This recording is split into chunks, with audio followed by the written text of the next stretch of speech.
Ya tenemos acá a Sebastián Moreira, periodista, escritor, bueno, conductor de radio.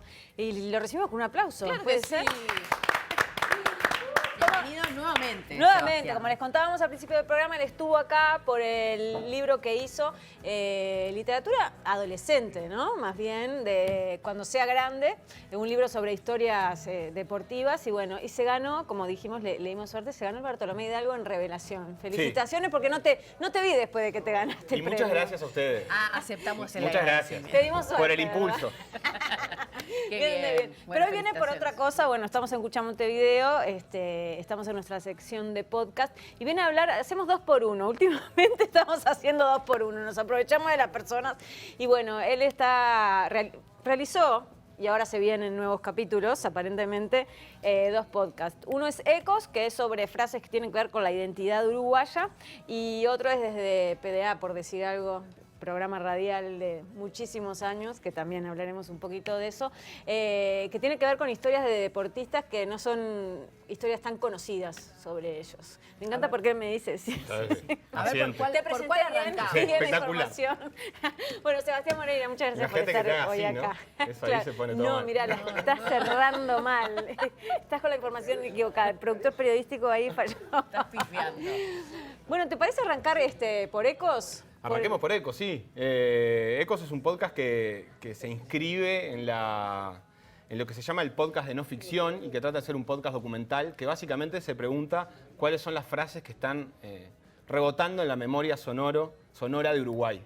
Fue una pregunta que nos hicimos así. En realidad empezamos a ver, Uruguay es un país que nos parece que le cuesta mucho contar sus propias historias y por ahí tenemos muy clara la trascendencia y la trayectoria de muchas frases de otros lados. Y dijimos, pero bueno, ¿cuáles son las nuestras? ¿De dónde vienen las frases con las que nosotros después nos quedamos jugando o que recordamos mucho el momento en el que sucedieron?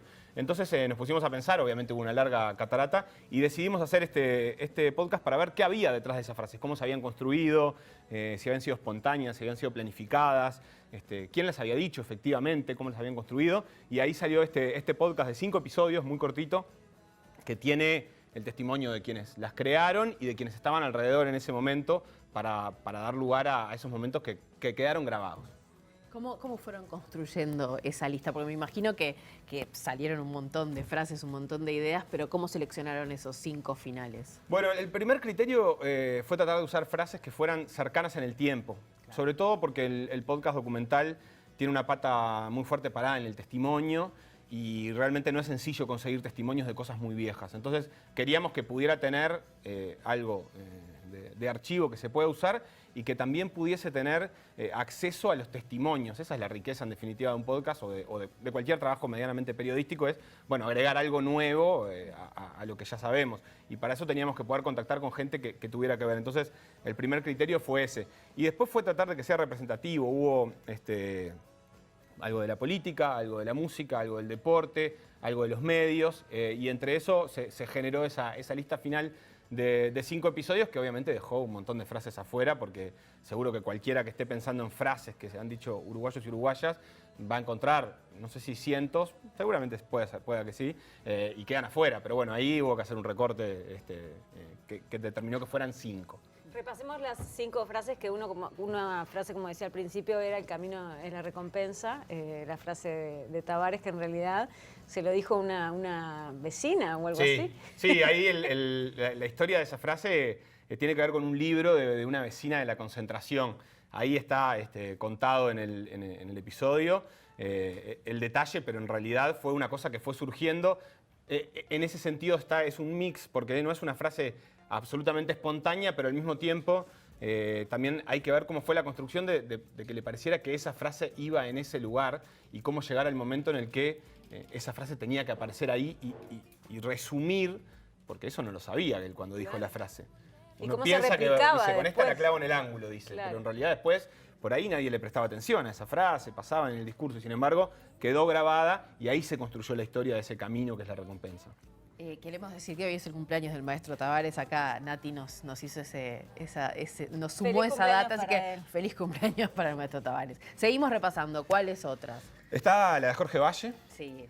Todos ladrones. Todos ladrones Del del primero primero al hasta el último. último. Para mí también tiene una parte histórica esa frase que es súper interesante, que yo desconocía de todo el vínculo de Valle con el peronismo, que es un vínculo que incluye, incluso a nivel familiar, el bombardeo de la Plaza de Mayo, y que incluye a Evita, a Perón, obviamente Valle desde otro lugar que no era el de presidente, obviamente. Y después la construcción de esa entrevista con el periodista que le hizo la entrevista y con el trayecto de esa frase hasta convertirse también en una referencia para la discusión periodística, después de ¿estuvo bien o estuvo mal? Esa es la discusión que siempre estuvo en aquel momento. Pero no tendrían que haber puesto esa frase porque ya había dejado la entrevista. No, pero bueno, él sabía que estábamos grabando. Esa discusión tiene también una pata académica que también está repasada y que me parece súper Está interesante. buenísimo la definición correcta de off the record y todo Sí, eso que explican. exacto, esa palabra que en ese momento hablamos pila, era un off the record. Bueno, ahí está puesto la Pero hay que explicación de si es. explicitar en los de récord. Exactamente, ahí Ese lo es que el ha tema saldado la también. academia ahí ha sido, y la academia y el oficio es que bueno, ahí nadie le dijo que podía hablar en confianza y que lo que dijeran no se iba a usar. Estás hablando con un periodista que no conoces en una entrevista. Después tenemos la de Drexler, que es una frase que también nos parecía interesante tener en aquella ceremonia de los Oscars, que también son ahora dentro de poco, porque es una frase que en realidad claramente está escrita, evidentemente es parte de una canción, ese momento que él canta, pero cómo la frase resignifica totalmente cuando es dicha en otro momento y de otra manera. Esa frase representa toda otra devolución al sistema que lo había depositado a él ahí, y está muy bien explicado ahí por la persona que lo acompañó, por Leo, que es quien compuso con él y quien lo acompañó en los premios Oscar, cuál fue el trayecto de esa canción hasta llegar ahí y por qué Drexler termina teniendo ese gesto, que muchos nos quedamos en aquella canción de Santana y Antonio Banderas, y en realidad... Mi remo en el agua. Claro, y él quería mostrar otra cosa. Entonces también nos parecía interesante aquel momento que fue medio maracanazo para Uruguay, además, ¿no? Total. Nos Imagínate. apropiamos. Nos apropiamos. Y después Bueno. mira de quién te burlabas, Barney. Y Mirá de esa quién para te mí es la burlaste. frutilla de la torta. Pero aparte esa la hemos usado, la usamos para nosotros mismos, o sea, los niños. Mirá de quién te burlaste, lo hemos dicho Y todos. es excelente porque, claro, encuentran a la niña, a Romina, al día de hoy, que ya es una mujer, ¿no? Y toda también la visión que tiene de ella misma siendo niña. ¿Cómo fueron consiguiendo los testimonios? Porque hay muchos testimonios en cada capítulo. Bueno, en el caso de Romina, están los conductores del programa de aquel momento, que era Buen Día Uruguay, está Agustín Adriana Ferrando. Silva estaba Claro, también, Adri da ¿no? Silva, Sarita Perrona y Leo Lorenzo. Lorenzo. Está Agustín Ferrando, que, claro, de esa parte nos habíamos olvidado, creo, ¿no? Sí. De la parte de los 45 años del Canal 4. Claro, eso fue increíble. En realidad nosotros la de Romina la teníamos marcada como obligatoria, pero también sabíamos que podía ser una de las más complicadas de reconstruir, de llegar a ella. De hecho, nos costó un poco, pero charlando con Agustín para el capítulo de Tiranos Temblad, que está la frase de Gracias YouTube, nos dice, pero ustedes saben que yo era el que estaba ese día en la cabina con ella charlando. Y ahí se generó una apertura donde él nos contó ese hecho desde su mirada, con un nivel de pasión que la verdad es que yo no me imaginaba. Realmente él dijo unas cosas increíbles de ella. Y yo me quedé como, qué exagerado. La verdad es que lo Que primero la que pensé, qué recordara exagerado, tanto, que claro. me impactó mucho.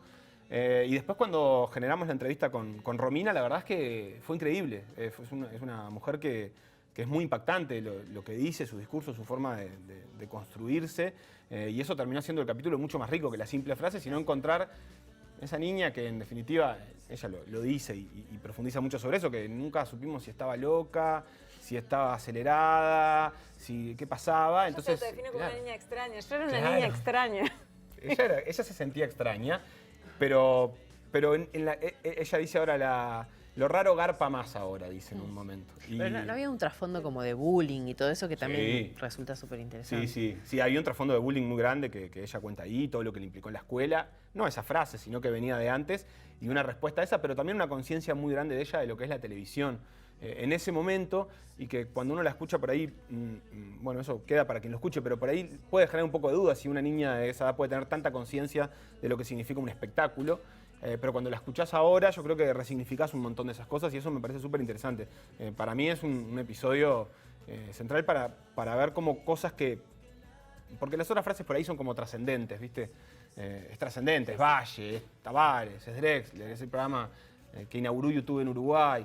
esto es una frase que no tendría por qué tener algo detrás. Y yo creo que este capítulo resume eso, de que todas las historias bien contadas y profundizadas, o muchas, tienen la posibilidad de sacar otras discusiones, otras charlas, y por eso ese capítulo me gusta tanto. ¿Cuánto les llevó investigar este tipo de cosas, conseguir los testimonios, ¿no? Porque son como muy completos. Sí, mucho tiempo de trabajo, muchas entrevistas. El podcast aparte tiene una pequeña trampa respecto, por ejemplo, a la radio, que es que uno trabaja mucho tiempo y después hay que comprimirlo en 20 minutos, hay que editar mucho, hay que cortar mucho, que por ahí eso con la radio, que es como el lugar donde más lo asociamos al podcast, queda más difuso. En este caso fueron muchas horas de entrevistas y de trabajo y de guionado y de narración y de locución que hay que recortar después. Entonces sí, la verdad es que es un montón de trabajo y un montón de cosas que se van apasionando, además, porque empezás a profundizar y querés hablar con alguien más, el que estaba en el estudio, el que estaba en el piso, y ahí se genera una bola de nieve que es difícil de parar.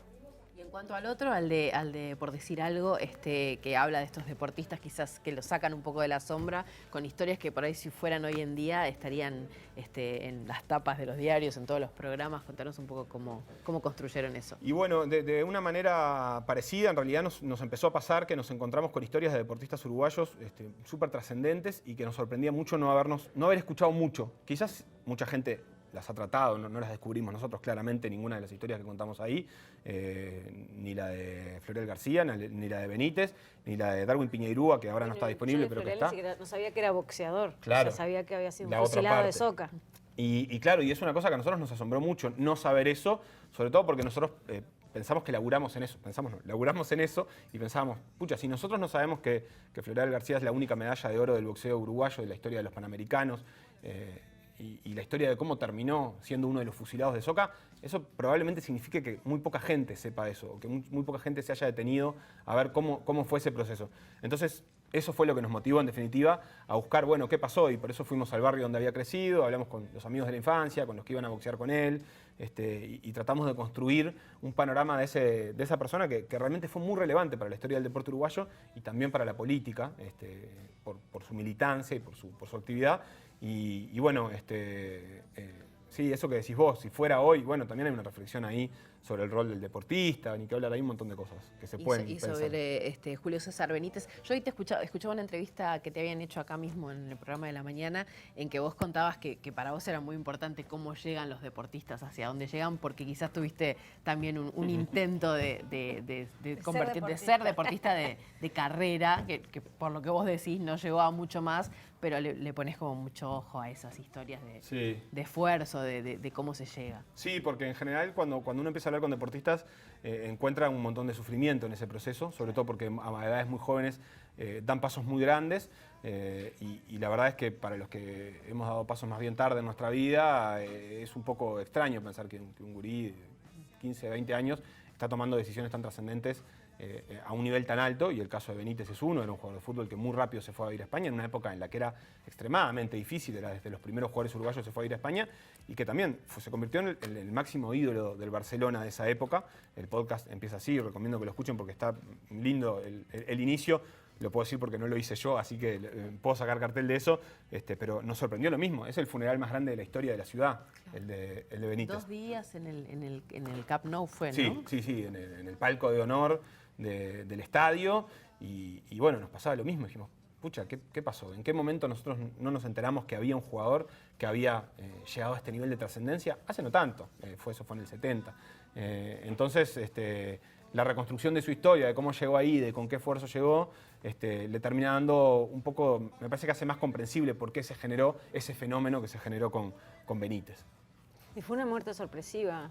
Sí, también. Te doy tipo hashtag, porque si no me van a acusar de spoilear, pero Franco, Mejillones y una vida disipada. Esas son como las cosas que empiezan a jugar en esa muerte misteriosa. Teorías. 27 años. Ahí ya atrapaste a la gente para que si no lo escuchó, lo escuche. Hoy cuando lo estaba escuchando me puse a pensar que además de todo entra en el Club de los 27. Sí, tenés razón, no lo habíamos pensado. Club de los 27. En el Club de los 27. Lo único que no es músico. No, No. es verdad. y no hay un club de los 27 deportistas, capaz que sí, habría que pensar. Bueno, contanos, no, yo le iba a preguntar un poco en cuanto a la cooperativa. Aguantamos un segundo porque Sí. están planeando ya nuevos capítulos de de los deportistas. Sí, ¿Quién sí. se viene ahora? De las dos. Porque venía conectado con esto. Estamos reeditando la historia de Darwin Piñeirúa, que ya salió en algún momento, pero que estamos mejorando la calidad. Un deportista uruguayo de élite, que termina dando honor a la máxima competencia de atletismo con su nombre. El hermano del profe. El hermano del profe, que también tuvo una muerte muy temprana y que tiene una historia súper interesante en su viaje a Alemania a entrenar, y se quedó muchos años entrenando allá. Es muy interesante. Y también estamos en la búsqueda de una deportista que no me van a dejar decir el nombre porque Felo me tiene absolutamente prohibido mencionarla, pero de quien fue poseedora de un récord olímpico de natación, que es el único caso en Uruguay. También fue hace mucho tiempo, y vamos a contar cómo es el camino para llegar a ello. Muy bien. No puedo adelantar más. No te dejan decir nada. No, esto te preguntaba cómo se forma esta cooperativa con la que vienen trabajando ya hace años, ya ahora no están al aire, pero tienen como un trabajo, un camino realizado y que siguen haciendo a veces transmisiones deportivas. Contanos un poco más acerca de... Bueno, se forma, sí, por decir algo, se forma entre el interés y la amistad y la necesidad de tener algún espacio para hacer algunas cosas. Claro, ahora el podcast tiene algunas facilidades que tienen que ver con que uno con equipos relativamente accesibles puede realizar un trabajo medianamente profesional, siempre mejorable, pero profesional. Pero claro, antes en algún momento uno tenía que conseguir de una forma más proactiva espacios para poder contar las historias que quiere contar. Y ahí en ese encontrarse con amigos y buscar una radio, un portal, prensa, etcétera, nació ese, por decir algo, que bueno, ahora no está al aire, pero que está haciendo, por ejemplo, algún ciclo de cine, como hicimos a fin de año en la Sala Lazaroff, o está haciendo los podcasts o las transmisiones de los partidos de Uruguay, y que termina siendo un grupo de gente que tiene un montón de trabajos por otros lados, pero que encuentra en ese lugar un tono distinto al que por ahí puede emplear en otros lugares, en otros espacios de trabajo. Y hay algunas cosas que nos parece que, bueno, están buenas contarlas en ese lugar, porque el tono y el equipo acompaña a que sea en ese lugar. Estamos en Twitch ahora. Ah, mira, Sí, los dos viejos más viejos de Twitch. Somos en este momento Facundo Castro y yo. No tengo ni idea Sí, cómo los dos funciona. señores más adultos de Twitch. ¿Y te gusta ese mundo? Sí, pero bueno, somos los dos más viejos de Twitch. O sea, lo Y vas a se nota un repetir. poco. ¿Le estás Pero lo recomiendo. encontrando el tranquito? Sí, de a poquito, y tomando mate. Muy bien. Bueno, Seba, muchas gracias por haber estado hoy acá. Recuerden, tienen Ecos y PDA y tienen, bueno, la página de Por Sí. Decir Algo, la Sí, la en web Spotify y encuentran todos los episodios de los capítulos. dos podcasts. Genial, muchas gracias por haber estado acá. Gracias. Nos vemos.